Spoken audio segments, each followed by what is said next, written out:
Thanks, Jessica, for being on Remote Talks. You are at Whereby, which is a very cool company with a really cool project. I would love to hear you introduce yourself and what the company does. Yeah, absolutely. So I'm very pleased to be here today. So I am VP People at Whereby, as you mentioned. Whereby is a video conferencing platform. We do a couple of different varieties of video conferencing products. We have one which is a kind of two-person peer-to-peer conversation that you have face-to-face.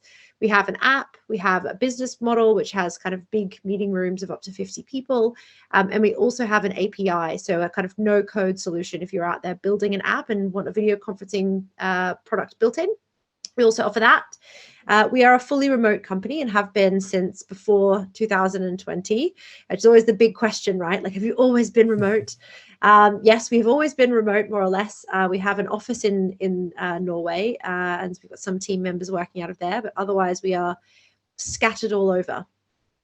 That's great. Yeah, I've been a long time fan of the product. I think before it was renamed to its current name Yeah. as well. And I think one of the nice things about Whereby is that if you click on a link that you share with someone, you are immediately calling with someone. It doesn't take any delays. It's not like, yeah, we have to record this in Zoom because of the way we do this. And you were actually, I had to wait several minutes for you to join, even if you have Zoom installed and even if everything is good. Sometimes you're just waiting for someone to join. And Whereby is really, really fast. Yeah, I mean, it does take away the excuses that you used to have. If you're using Zoom, you've got a couple of minutes to yourself where you'd be like, oh, sorry, can't get into the room. In Whereby you have no such, nowhere to hide. You really have to come in and knock. But yes, it's a very easy platform. I think I also used it before it was rebranded because it was so good for candidate interviews. It takes away a lot of the anxiety of having to download a thing and like figure out how to get on. Like you literally just click a link and it just adds you into the room. It's very nice. Yeah, and the design language is also really great. Like your website is really nice and it really stands out. I would love to talk a little bit more about like the company itself, which is I think what you spend most of your time thinking about. Yeah. I think you've been at Whereby for about 6 months now. Mhm. When you joined the organization, what were your biggest priorities? How do you start there, and what about it is specifically related to remote work? So, well, I think the first question really is kind of the second thing you asked, which is how is it related to remote work, right? Because everything we do is related to remote work because it's how we work, and there's nothing that we kind of layer on later on. Like it's the way we think about everything that we do from a cultural, from a business, from a process perspective. So when I joined in August September last year, I joined. Um, I it's a funny it was a funny old landscape, really, because Whereby was a very small team for a very long time. We worked within a big Norwegian telecom, actually. We weren't kind of founded like a usual, I put usual in air quotes, people can't see that, but a usual startup. It was a intern project that ended up spinning out and becoming its own team and its own company. And when that happens, uh, it's a funny thing. You've got half of the company is extremely sophisticated. So the product is very sophisticated. We had a really beautiful design language, as you mentioned. We had a really nice strategy. We kind of knew who we were. But then we'd never had to build a people team or a finance team or an ops team because we had this big company that was kind of feeding us all of that stuff. So when we spun out, all of a sudden we had very sophisticated engineering, very sophisticated product, and zero anything else. So I kind of joined at about the 35 people mark, and we've had to kind of scale to meet the growth that the pandemic has, unfortunately awarded us. Right, it has been very positive for us in terms of our growth, but we also have a big responsibility to make sure that we're looking after our customers, meeting the expectations. So we've had a huge amount of scaling to kind of meet that growth while also building everything that you'd expect from a kind of not even Series A, not even seed, but like literally just started last week startup in some instances. I think that's a little bit the traditional startup growth is like you hire someone for people a little bit too late, like especially if the company does well, you're suddenly like, hey, we actually have to think about how to run this people organization. And so when you came in, like what is the first thing you noticed? Like what was the company not doing, or what was the company doing surprisingly well? um, the company has a very good set of kind of values and understanding of who they are, which I think is really nice. And that's kind of across the board, from like how we design the product all the way through to like why we're designing it and who we're designing it for. We have a very strong commitment to privacy and ethics. And I think that is really good to see. You know, sometimes you see that kind of stuff come a bit later on down the line when people need to start making tough decisions. But that's always been there from day one, which is great. There was, I think actually we're a very organized company. I think being in that big telecom meant we actually did have quite a lot of like our ducks in a row in terms of structure and paperwork and all that kind of stuff, which is nice. I've started at startups before where, you know, founders come over with a backpack full of MISC paperwork and receipts and been like, here's all the things we have, sorry. And I'm like, okay. So it wasn't that. But and then I think on the other side, for a remote company, we have a lot of work to do on asynchronous communications. We're still getting better at that. And we definitely weren't great at it when I joined. We kind of famously had our general Slack channel. This is actually like a horror story, I think, but our general Slack channel was being used as our, like, you know, when you arrive at an office in the morning and everyone's like, hey, good morning, how you doing? And then when they leave, they're like, all right, I'm off, see you, bye. Imagine that all day, every day. That was the general channel. It was just chaos and noise. So we had to do a lot of work to kind of say like, okay, there's certain places where you can have just mindless chatter and places where you can say good morning, but the general channel on Slack can't be that. It disrupts work. It makes things more difficult. So a lot of work on async comms, really. Yeah, that's very interesting. I was wondering, a company that builds a tool for video communication, if there was an overload of that, like were people too much on video calls, or maybe not even sufficiently, and they were doing everything in Slack? How was that? That's a good question. I actually think we're pretty good at restraining ourselves from having video calls all the time. We know, because we use the product so much, what is a good use case for a video call, and when it's actually okay just to send somebody a text message or a Slack message, or, you know, have a walk and talk on audio. So I think we're actually been pretty good with that. But it was the other things, I think, kind of trying to make up for the absences of a physical office, instead of realizing that there's some things you just don't have, and that's okay. You don't need to make a kind of artificial version of an office to be remote. That's an interesting opinion, I think, especially because there's a lot of products nowadays that try to replicate an office environment in many different ways. Have there been other ways that you try to address the lack of a physical office, or like try to bridge whatever is missing when you're working purely remotely?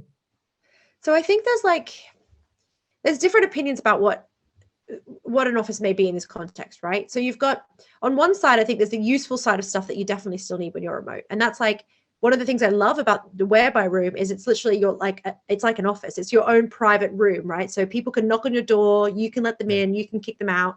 And I think that you actually do need. I think the problem with a lot of other tools is they're purely spun up in an instant. You don't have any sense of permanency. And there is this kind of constant administration to keep that running. And that's quite stressful. So I think there is an element of this, having something a bit more permanent, having something yours, having like a page where people can go to, having something you can track. That is actually an office-y type thing, which I think is important. But having a place where everyone can say good morning and good evening to each other, I don't think you need that. Having Thursday afternoon drinks where everyone in the company comes together and does just social drinks, I don't think you need that. You can have it, of course, if you really want it. But I think at the beginning of the pandemic, there was this big rush for everyone to kind of replace everything like for like that they had in the real world, again, in air quotes. And I think the kind of next level of working remotely is realizing that you don't have to replace all those things. You can just drop some of those things, and that's okay, because people don't need them in some instances.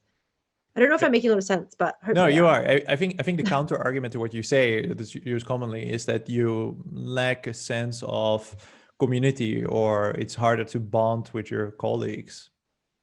Yes, and I do hear this argument a lot. I've got a slight counter argument to this. I think when I worked in an office, all of my social energy went into my work, more or less, right? I was there from 8 a.m. to 6 p.m. most days. People I had lunch with, people that I wanted to have, if I was having a moan about having a bad day, I went for a walk with one of the people from my desk. It's like all my social energy. If I had drinks in the afternoon, it was work people. Very often we had conversations about work stuff outside of work. You leave, you go home, there's still text messages and emails. A lot of social energy was poured into work. The minute you change into a remote first world, for better or worse, depending on your family situation, your social energy now becomes the people you choose to have around you. It's your wife or your husband, it's your children, it's your mother, it's your cousins, it's your neighbors, it's your local shopkeepers. And I think I actually prefer to have less social energy poured into work and more social energy poured into my fiance. And I'm not hungry for more opportunities to pour social energy into work. I quite like the times we have it, but I think I need it less than I did when I was in an office, because I can just have lunch with my fiance, and that's actually enough for me. Yeah, yeah. I think I feel very similar to how you're expressing yourself, and I think what you see, I do think there's like a split between people that prefer one thing or another. And so what we do at Mm, remote is we have like many opt-in events where there are yeah. more social events. Like we have multiple bonding calls during the week. One is sort of account for different time zones.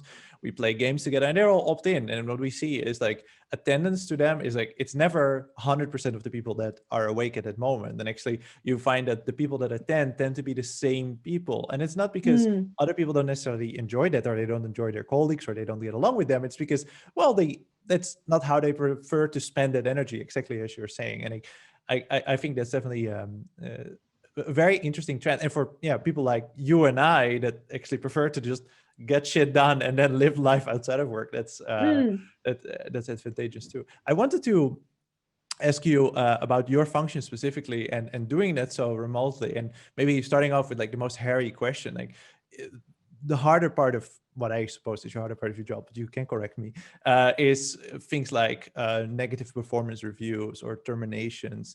uh, are they different in a remote environment? Is there something you do differently, and if so, what? Yeah, I think they are different. One of the things I'm going to kind of step back from this question a slight bit, and I think say something that I think is really important for remote working.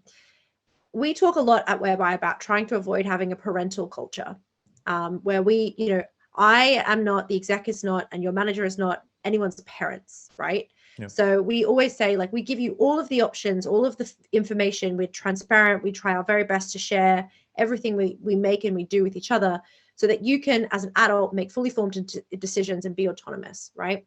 And I think most people hear that, they say that sounds great. I want that, of course. Um, and there are so many positives of building a culture that is non-parental, and it really, really works with remote working, because you don't need to be checking in on people. People can just get on and make decisions. It kind of eases things up in the time zones. But one of the downsides of having a non-parental culture is you're not going to be there for people to check in on them when they're going through difficult times, Mm. right? So if someone is having a negative performance review, just because we're non-parental doesn't mean we won't have check-ins to kind of help steer them back on track. But we consider it to be more of a split responsibility to get back on track than maybe a more traditional workplace. We don't, check in with you every hour of every day, and we're not watching over your shoulder. We won't ever track you. And we are more comfortable saying to somebody earlier, is this the right match for you? Is this working well for you in the long run? But I think the really kind of difficult part of this is if we have someone that really isn't performing and we are letting them go for some reason, or making a decision that's not right. Usually if you make that decision in the same office as somebody, you can kind of see them for the rest of the next few hours or the next day or kind of over the next week, and just check in kind of peripherally how they're doing. That's not an option. When you hang up the call, or exit the Slack message, you don't really get a lot of read on how someone's doing or coping with that. You need to kind of check in. And we purposefully try to limit to some degree how much checking in we do, unless they're giving us signals that that's something we need to be doing. So I think that means that if you're the kind of person that really, requires an extra layer of assistance or guidance, that you can probably feel pretty isolated at not just Whereby, but I think a lot of remote companies, because there's so much more responsibility on you to raise that flag than would be in the office, where people can kind of just see how you're doing. Do you find that you adjust your hiring practices to find people that deal better with this kind of situation and this like level of isolation or necessity to have a great sense of ownership? Yeah, so we do a practical project for every single role that we do. And the practical projects always have an element of ambiguity purposefully baked into them. And we always say to the candidates as well, like, this is purposefully ambiguous. Mm. So you're always welcome to ask us questions, but we won't be able to give you all the information that can solve these challenges. So an example is like in sales, for example, one of our challenges, we have 3 emails. You have to read the email and say which one you'd probably reply back to as a lead, right? And they all could be right answers. And it's not really clear which one you should go for, but you need to make the decision. And one of the things that's a red flag to us is if someone comes back with a lot of questions, you can tell they're anxious about their ability to answer this alone. That flags to us that we need to look further into their ability to deal with ambiguity and decision making in isolation, really.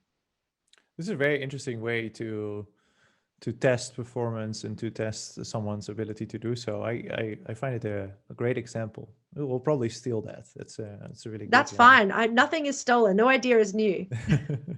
And what about the other side of the equation, like recognition and making people feel valued? I think the same rules go. Do you feel like it happens less in a remote environment and people have to be happy with that, or other thoughts about that? I think the best recognition and rewards you can give to anybody is an environment that treats them with respect, filled with other people that are very, very smart and help them learn.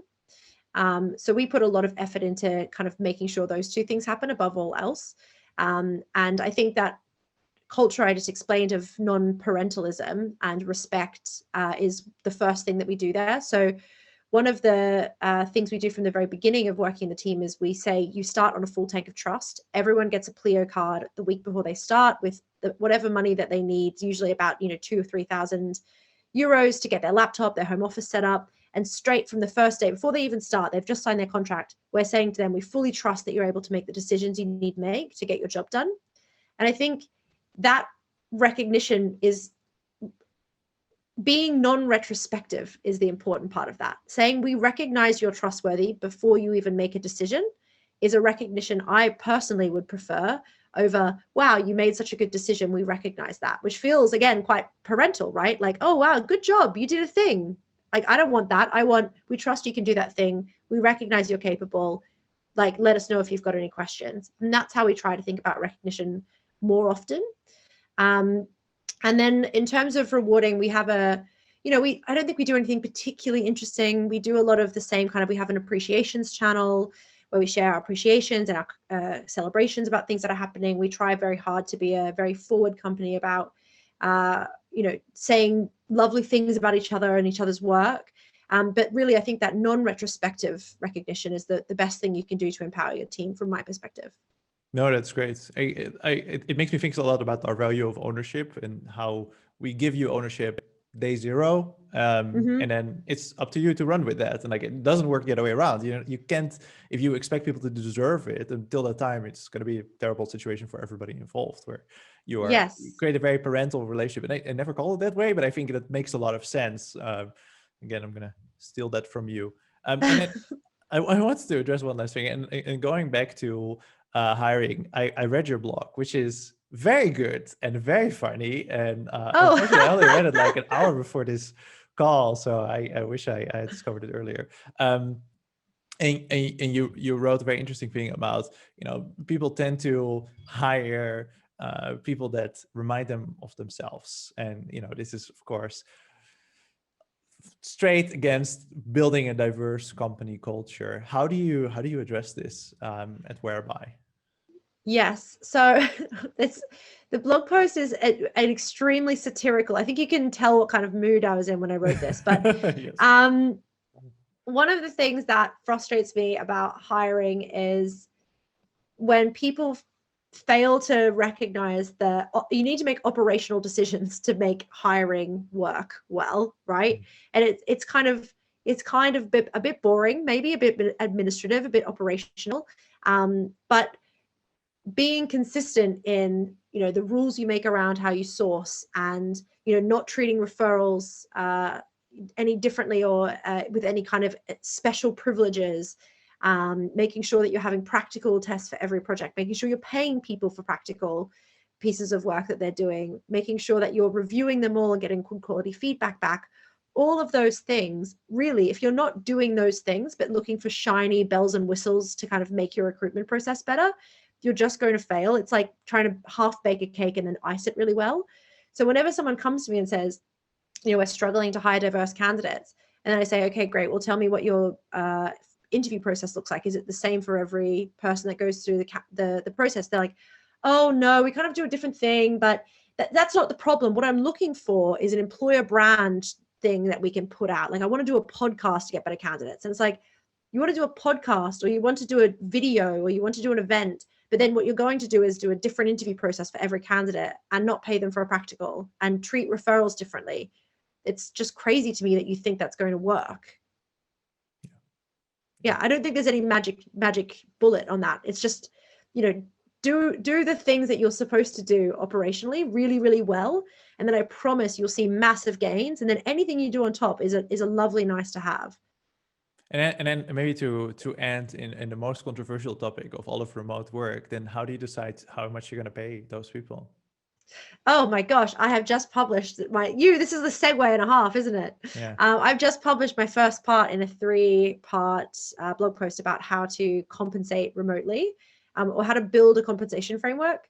The first part talks a lot about how to think conceptually around how a salary framework can kind of strategically help you. And the second part is going to be about how to actually make rules based off those decisions that you've made. So hopefully it will be helpful for anyone listening. What do you do at Whereby? Yes, so we have just finished ours. We're just about to publish it in 2 weeks' time. We have 4 stages in our compensation calculator. The first one is we have, it's a location-based first step. We don't do it drill down into lots of detail. We actually only have 2 regions. We have the US and then everywhere else in the world. So we pay everyone else in the world as if they were in London, and we pay everyone in the US as if they were in Austin.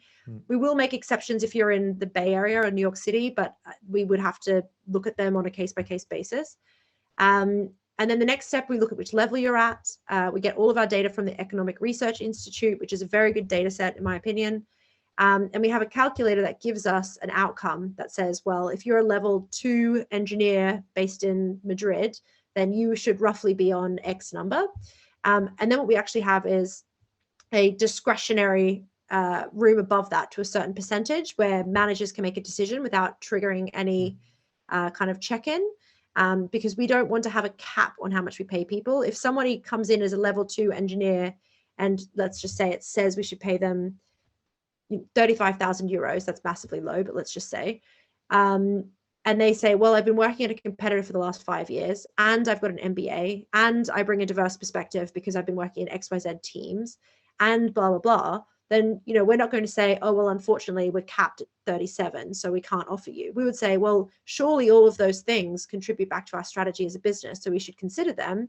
Let's look at this person's salary as an individual and figure out what that should look like. So we see our compensation framework as a set of guidelines, not a set of rules.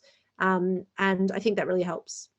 Will the calculator be publicly available for everybody to check out? I hope it will be. The compensation framework itself will be. So all of the steps that we have for the rules, so that will be probably out in March. But whether the calculator itself will be out is depending on whether or not the company agrees that it's going to be okay. I hope we will have the whole calculator out.